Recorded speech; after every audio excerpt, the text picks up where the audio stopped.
नमस्कार साथियों, SP classes Hindi में आपका हार्दिक स्वागत करता हूं।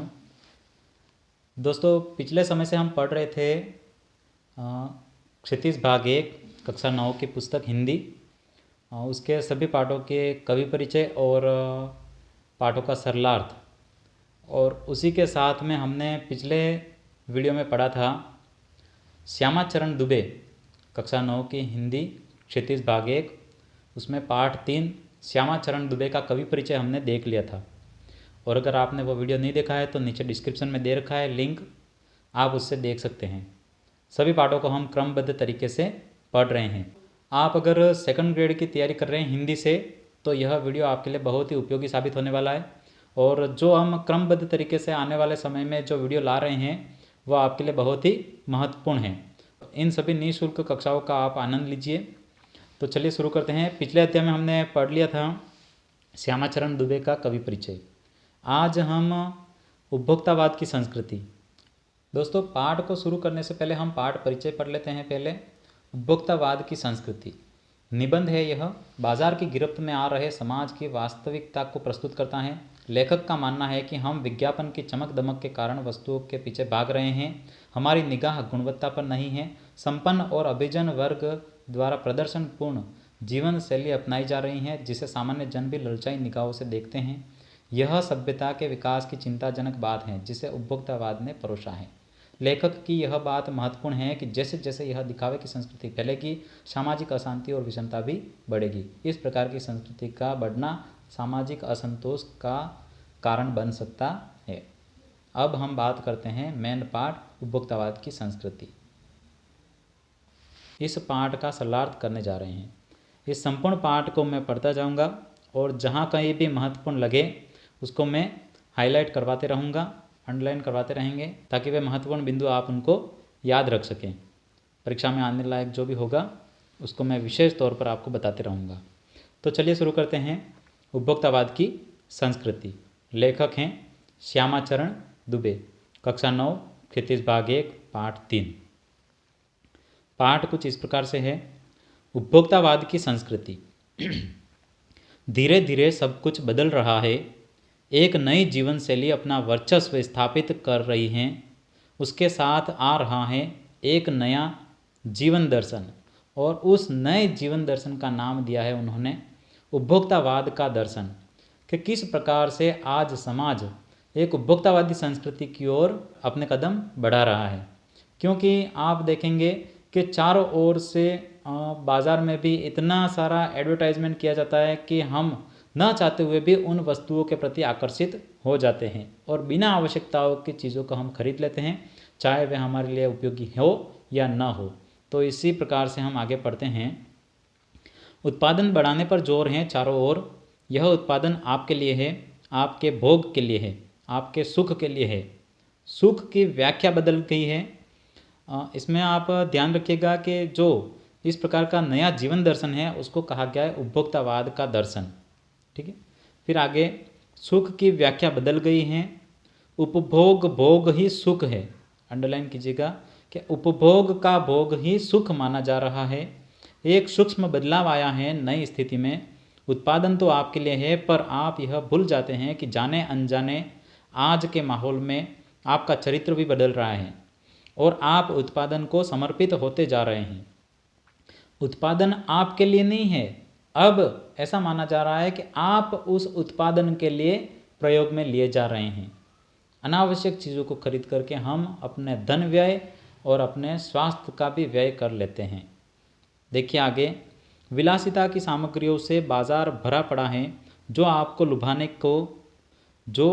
लुभाने की जी तोड़ कोशिश में निरंतर लगी रहती है। दैनिक जीवन में काम आने वाली वस्तुओं को ही लीजिए। टूथपेस्ट चाहिए, यह दांतों को मोती जैसा चमकीला बनाता है। देखिए अलग अलग अगर आप बाज़ार में टूथपेस्ट लेने जाते हैं तो किस प्रकार से सब अलग अलग ब्रांड के जो आइटम होते हैं वो आपको किस प्रकार से आकर्षित करने का प्रयास करते हैं। देखिए अलग अलग, यह दांतों को मोती जैसा चमकीला बनाता है, यह मुंह की दुर्गंध को हटाता है, यह मसूड़ों को मजबूत करता है और यह पूर्ण सुरक्षा देता है। इस प्रकार अलग अलग प्रकार की तरकीबें निकाल करके वे अपना माल बेचने के लिए लालायित होए जा रहे हैं। वह सब करके जो 3-4 पेस्ट अलग अलग करते हैं, किसी पेस्ट का मैजिक फार्मूला है, कोई बबूल या नीम के गुणों से भरपूर हैं, कोई ऋषि मुनियों के द्वारा स्वीकृत हैं, मान्य वनस्पति और खनिज तत्वों के मिश्रण से कोई बना हुआ है। जो चाहे चुन लीजिए। यदि पेस्ट अच्छा है तो ब्रश भी आपको अच्छा ही लेना होगा, है ना। अगर पेस्ट हम अच्छा ले रहे हैं तो ब्रश भी हम अच्छा ही खरीदेंगे। आकार, रंग, बनावट, पहुंच और सफाई की क्षमता में अलग अलग एक से बढ़कर एक, अंडरलाइन कीजिएगा इसको, आकार, रंग, बनावट, पहुंच और सफाई की क्षमता से अलग अलग एक से बढ़कर एक, यह पंक्ति किसके लिए प्रयुक्त की जा रही है? हमारे जो टूथपेस्ट का प्रयोग करते हैं हम, उस ब्रश के लिए हम इस पंक्ति का प्रयोग कर रहे हैं। आगे देखिए, मुंह की दुर्गंध से बचने के लिए माउथ वॉश भी चाहिए। देखिए, आज की उपभोक्तावादी संस्कृति, एक के बाद एक आवश्यकताएं हमारी बढ़ती जाती हैं और हमारे खर्चे में ज़्यादा से ज़्यादा बढ़ोतरी हुई जा रही है। तो मुंह की दुर्गंध को हटाने के लिए, मुंह की दुर्गंध को दूर करने के लिए माउथ वॉश भी चाहिए। सूची और भी लंबी हो सकती है, पर इतनी चीज़ों का ही बिल काफ़ी हो जाएगा, क्योंकि आप शायद बहुविज्ञापित एवं कीमती ब्रांड खरीदना ही पसंद करते हैं। हम वस्तुओं की उपयोगिता किस प्रकार से निश्चित करते हैं कि अगर महंगी है तो वो हमारे लिए उपयोगी है। महंगी का मतलब आवश्यक नहीं है कि आपके लिए वह उपयोगी हो। फिर आगे देखिए, सौंदर्य प्रसाधनों की भीड़ तो चमत्कृत कर देने वाली हैं। फिर आगे, हर माह उसमें नए नए उत्पाद जुड़ते जाते हैं। अब देख लीजिए, साबुन के बारे में बात करें, एक में हल्की खुशबू है, दूसरे में तेज है। एक दिन भर आपके शरीर को तरोताज़ा रखता है, दूसरा पसीना रोकता है, तीसरा जर्म्स से आपकी सुरक्षा करता है। यह लीजिए सिने स्टार्स के सौंदर्य का रहस्य, उनका मनपसंद साबुन। मतलब कि अगर विभिन्न प्रकार का एडवर्टाइजमेंट किया जाता है विभिन्न स्टार्स के माध्यम से कि हम इस प्रकार का ब्रांड यूज़ करते हैं, तो लोग भी उसके प्रति ज़्यादा आकर्षित हो जाते हैं। तो हर कंपनी वाला अलग अलग प्रकार से अपनी एड प्रदान करता है, एड दिखाते हैं और हम उसमें लुभ जाते हैं। सच्चाई का अर्थ समझना चाहते हैं, यह लीजिए। शरीर को पवित्र रखना चाहते हैं, तो फिर यह लीजिए शुद्ध गंगा जल से बनी साबुन। देखो, अब तो ऐसे साबुन आ गए हैं बाजार में कि वो रोज़ आपको गंगा स्नान का लाभ प्रदान करेगा एक साबुन के माध्यम से। फिर आगे देखिए, चमड़ी को नर्म रखने के लिए यह लीजिए, महंगी है पर आपके सौंदर्य में निखार ला देगी। संभ्रांत महिलाओं की ड्रेसिंग टेबल पर 30-30 हज़ार की सौंदर्य सामग्री का होना तो मामूली बात है। आजकल दिखावे वाली संस्कृति में 30-30 हज़ार वाली सौंदर्य सामग्रियों को आम लोग भी अपने टेबलों पर सजा करके अपनी अलमारियों में रखते हैं उनको उपयोग लेने के लिए। फिर चाहे उनका उपयोग ले न ले, लेकिन उनका हमारी अलमारी में रहना बहुत ही आवश्यक है। यह हमारे महत्व को बढ़ाता है। इस प्रकार की उपभोक्तावादी संस्कृति हम मानते हैं। फिर आगे देखिए, पेरिस से परफ्यूम मंगाइए, इतना ही और खर्चा हो जाएगा। ये प्रतिष्ठा चिन्ह है, समाज में आपकी हैसियत जताते हैं। अर्थात कि आप जितनी महंगी चीज़ें यूज़ करेंगे, समाज में आपकी हैसियत उतनी ही ज़्यादा होगी। इस प्रकार का हमारा समाज आकर्षित हो रहा। पुरुष भी इस दौड़ में पीछे नहीं है, न कि महिलाएं। पुरुष भी उपभोक्तावादी संस्कृति के बहकावे में आ चुके हैं। आगे देखिए उनके लिए क्या क्या है। पहले उनका काम साबुन और तेल से चल जाता था। आफ्टर शेव और कोलोन तो बाद में आए हैं। अर्थात कि पहले साबुन और तेल उपयोग में लेते थे, परंतु अब तो विभिन्न प्रकार के शेव और कोलोन का भी प्रयोग करने लग गए हैं। अब तो इस सूची में दर्जन 2 दर्जन चीज़ें और भी बढ़ गई हैं। अर्थात कि इस प्रकार से सामग्रियों की सूची बढ़ती जा रही है। फिर आगे देखिए, छोड़िए इस सामग्री को, वस्तु और परिधान की दुनिया में आइए। अर्थात कि विभिन्न प्रकार के वस्त्रों की दुनिया में अब जाते हैं। जगह जगह बुटीक खुल गए हैं, नए नए डिज़ाइन के परिधान बाजार में आ गए हैं। ये ट्रेंडी है और महंगे भी हैं। अर्थात कि फैशन वाली चीज़ें चाहिए अगर आपको, तो उसके लिए आपको धन व्यय भी ज़्यादा करना होगा। पिछले वर्ष के फैशन इस वर्ष, अगर आप पिछले साल की जो फैशन की सामग्रियां हैं उनको इस साल में यूज़ करेंगे, तो यह आपके लिए शर्मिंदगी से भरा माहौल होगा। क्योंकि अपन ये मानते हैं कि पिछले साल की सामग्रियों को अपन इस साल यूज़ करेंगे तो हमारे महत्व में कमी आएगी। यह है उपभोक्तावाद की संस्कृति। देखिए आगे, शर्म की बात है कि अगर आप पिछले वर्ष के फैशन इस वर्ष में उपयोग में लेते हैं। घड़ी पहले समय दिखाती थी, देखिएगा इसको अंडरलाइन कर दीजिएगा। घड़ी पहले समय दिखाती थी, उससे यदि यही काम लेना हो तो 400-500 में भी मिल जाएगी। 50-60 हज़ार से लगा करके लाख 1.5 लाख तक की घड़ी भी ले सकते हैं। देखिए आप चाहे 1.5 लाख की ले या फिर 150 की, समय ही बताएगी। तो फिर आप महंगी घड़ी देख करके या फिर महंगी घड़ी पहन करके आप अपनी हैसियत जता रहे हैं, आप अपना समय लोगों को बता रहे हैं। इस प्रकार आगे देखिए, संगीत की समझ हो या नहीं, कीमती म्यूजिक सिस्टम हमारे घर में होना जरूरी है। विभिन्न प्रकार की अर्थात कि महंगी चीज़ें हम यूज़ करना चाहते हैं, कोई बात नहीं, यदि आप उसे ठीक तरह से चला भी न सके। कंप्यूटर काम के लिए तो खरीदे ही जाते हैं, महज दिखावे के लिए तो उन्हें खरीदने वालों की संख्या भी कम नहीं है। हमारे घर में कंप्यूटर की भी आवश्यकता है, चाहे उस कंप्यूटर की हमारे घर में कोई भी उपयोगिता न हो, परंतु घर में कंप्यूटर का होना बहुत ही महत्वपूर्ण माना जाता है। इस प्रकार से हम अपने खर्चों में बढ़ावा करते रहते हैं। महज दिखावे के लिए उन्हें खरीदने वालों की संख्या कम नहीं है। खाने के लिए 5 सितारा होटल है, देखो क्या क्या 5 स्टार्स, देखिए आज मैं बता रहा हूँ आपको। खाने के लिए क्या है, 5 स्टार्स होटल हैं। वहाँ तो अब विवाह भी होने लग गए हैं। आजकल घरों में विवाह नहीं करते हैं लोग, बाहर जा कर के फिर होटलों में विवाह करते हैं, वहाँ पर बुक करवाते हैं कमरे और उसके माध्यम से वहाँ पर हॉल में मैरिज करवाते हैं। तो फिर उसके महत्व में वृद्धि आती है, उसकी वैल्यू बढ़ती है, ऐसा माना जाता है इस उपभोक्तावादी संस्कृति में। ये मैं नहीं कह रहा हूँ, ये कह रहे हैं श्यामाचरण दुबे जी। फिर आगे क्या कहते हैं देखिए, अब तो वहाँ पर विवाह भी होने लगे हैं, सही बात है। बीमार पड़ने पर 5 सितारा अस्पतालों में आइए, देखिए 5 स्टार्स होटल थे, अब 5 स्टार्स क्या आ गए हैं, अस्पताल भी आ गए हैं। अगर बीमार होते हैं तो 5 स्टार्स अस्पतालों में जाइए, हॉस्पिटल में जाइए। सुख सुविधाओं और अच्छे इलाज के अतिरिक्त यह अनुभव काफ़ी समय तक चर्चा का विषय भी रहेगा। पढ़ाई के लिए 5 सितारा पब्लिक स्कूल, देखिए क्या 5 स्टार्स की चीज़ें हम उपयोग में लेते हैं। 5 स्टार होटल, 5 स्टार अस्पताल और 5 स्टार पब्लिक स्कूल। शीघ्र ही शायद कॉलेज और यूनिवर्सिटी भी बन जाएगी। भारत में तो यह स्थिति अभी आई नहीं है, परंतु अमेरिका और यूरोप के कुछ देशों में आप मरने के पहले ही अपने अंतिम संस्कार और अनंत विश्राम का प्रबंध भी कर सकते हैं एक कीमत पर।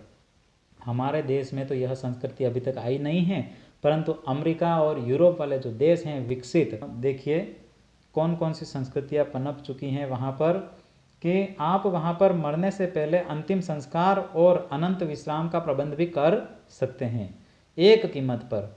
देखिए क्या क्या उनको ऑफर मिलते हैं वहाँ पर। आपकी कब्र के आसपास सदा हरी घास होगी।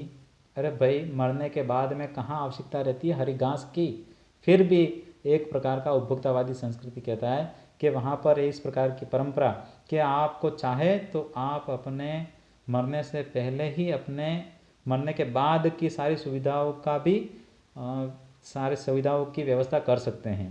तो देखिए आपकी कब्र के आसपास सदा हरी घास होगी, मन चाहे फूल होंगे, चाहे तो वहाँ पर फव्वारे होंगे और मंद ध्वनि से निरंतर संगीत भी बजता रहेगा, ताकि मरने के बाद में व्यक्ति कभी बोर न हो, उसका दिल बहलाता रहे।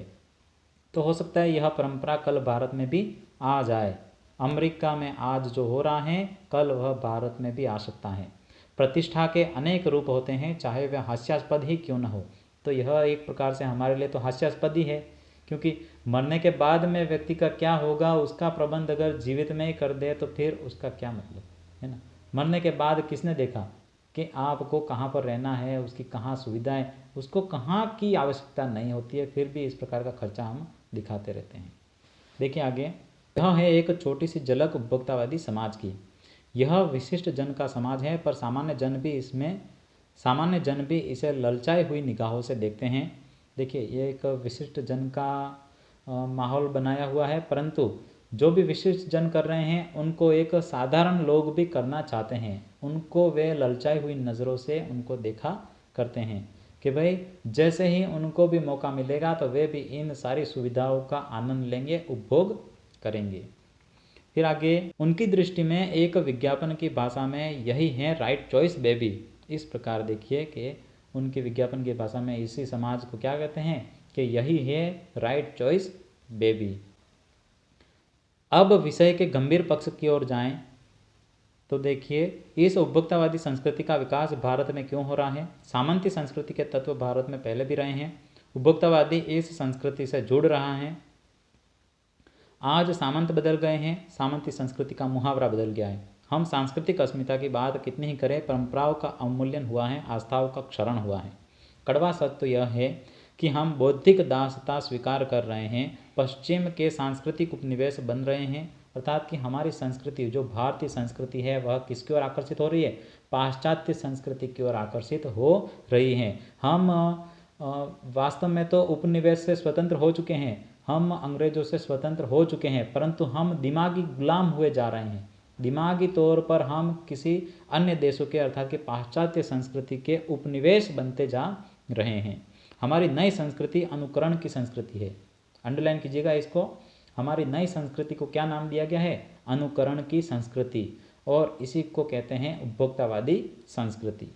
हम आधुनिकता के झूठे प्रतिमान अपनाते जा रहे हैं, प्रतिष्ठा की अंधी प्रतिस्पर्धा में जो अपना है उसे खोकर छद्म आधुनिकता की गिरफ्त में आते जा रहे हैं। संस्कृति की नियंत्रक शक्तियों के क्षीण हो जाने के कारण हम दिग्भ्रमित हो रहे हैं। हमारा समाज ही अन्य निर्देशित होता जा रहा है। विज्ञापन और प्रसार के सूक्ष्म तंत्र हमारी मानसिकता बदल रहे हैं। उनमें सम्मोहन की शक्ति है, वशीकरण की भी शक्ति है। अंततः इस संस्कृति के फैलाव का परिणाम क्या होगा, यह हमारे सामने एक बड़ा प्रश्न है कि इस प्रकार की संस्कृति का जो फैलाव हो रहा है इसका परिणाम हमारे देश में क्या होगा। यह गंभीर चिंता का विषय है। हमारे सीमित संसाधनों का घोर अपव्यय हो रहा है। जीवन की गुणवत्ता आलू के चिप्स में नहीं सुधरती हैं, न ही बहुविज्ञापित शीतल पेयों से, अर्थात कि विभिन्न कोल्ड ड्रिंक्स पीने से या फिर विभिन्न प्रकार के आलू के चिप्स खाने से हमारा ये स्वास्थ्य बिल्कुल मजबूत नहीं बन जाता है, स्वास्थ्य में सुधार नहीं होगा। इनसे हमें किसी न किसी प्रकार की हानि ही पहुंचेगी और साथ ही साथ हमें आर्थिक हानि भी झेलनी पड़ती है। भले ही वे अंतर्राष्ट्रीय हो, जरूरी नहीं है कि हर अंतर्राष्ट्रीय चीज़ आपके लिए बहुत ही लाभदायक हो।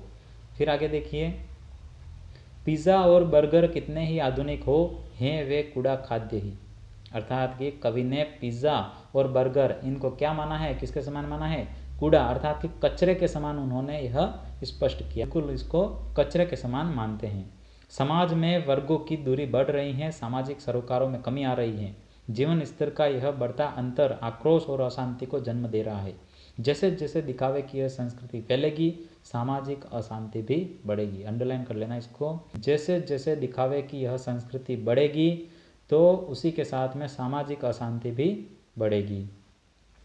हमारी सांस्कृतिक अस्मिता का ह्रास तो हो ही रहा है, साथ ही हम लक्ष्य भ्रम से पीड़ित भी हो रहे हैं।